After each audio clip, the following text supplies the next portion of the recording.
When it comes to filming travel, the best advice that I can give you is capture it in whatever way feels easy to you.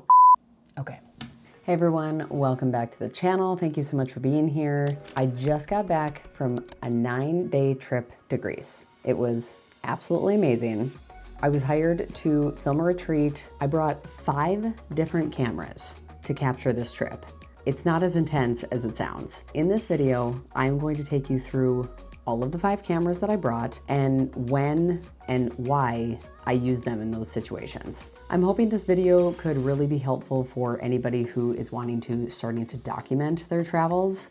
Maybe you are curious about what kind of gear you want to invest in, or maybe you are just curious about how other people capture their travels. So, whatever you are here for, thank you so much for being here, and let's get into it.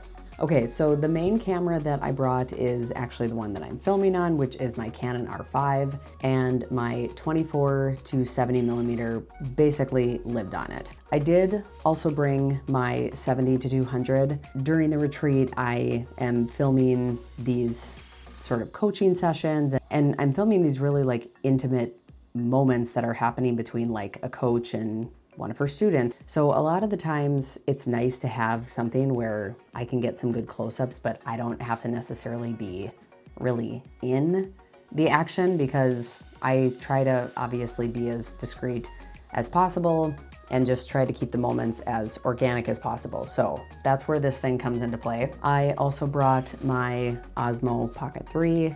Love this little guy. I brought my GoPro Hero 9. This thing has definitely seen its better days. I also brought my Mavic Pro 3. That is the drone that I use. And then last but not least, my new iPhone 17 Pro. Okay, so let's start with the airport. When I am filming at the airport, 9 times out of 10, I am filming on either my phone or the Osmo Pocket 3. You're not drawing a lot of attention to yourself. I am a frequenter of the Delta Sky Club. I love me some Delta Sky Club.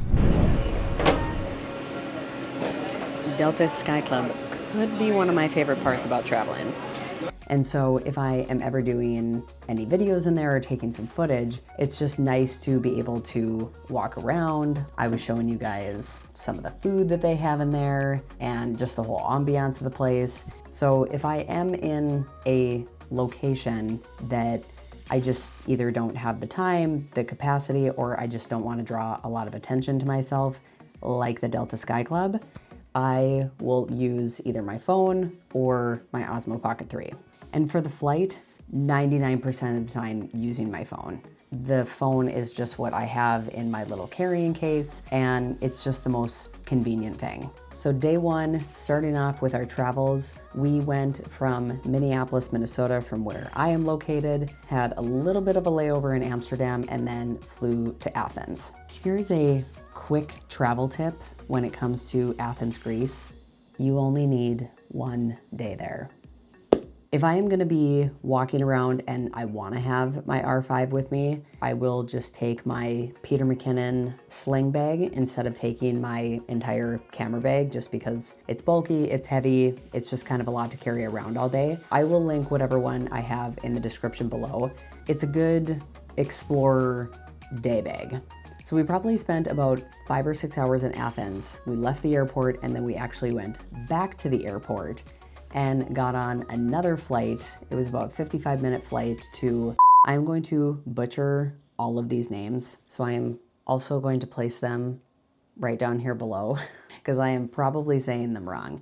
Thessaloniki, I think. That was the city that we flew into, because the next day, we were going to see all of these monasteries. We woke up and we spent a majority of the day driving to and from, and then also viewing all of these monasteries. The monasteries were gorgeous. I had my R5 with me. I will always choose to shoot with the R5 over anything else first, but if it's a quick situation, or even if it's, I don't know, we're going by something cool in our transportation and I can't necessarily get my camera out really quickly, I will just take my phone out and film with that. So like I said, anything mostly that I take on the plane or even in Skiathos, you know, we got off the flight onto the runway and then had to like walk into the airport. So I don't necessarily have time to get my R5 out and get footage of everybody walking. So I just took a majority of that stuff on my phone. I will say, we stayed at the coolest Airbnb in Skiathos. It was this gorgeous place that was right on the ocean. We had our own little private beach. We had this incredible pool that at certain angles kind of looked like an infinity pool. The layout and everything of it was just incredible. The location of it, we ended up having the sunrise every morning. So a lot of the times when I travel, especially if I'm traveling in groups, I love to get up and just kind of have a little bit of time to myself in the morning, creatively get myself together and figure out kind of what I'm gonna be filming that day. Most of my filming that I did at the Airbnb took place on my R5.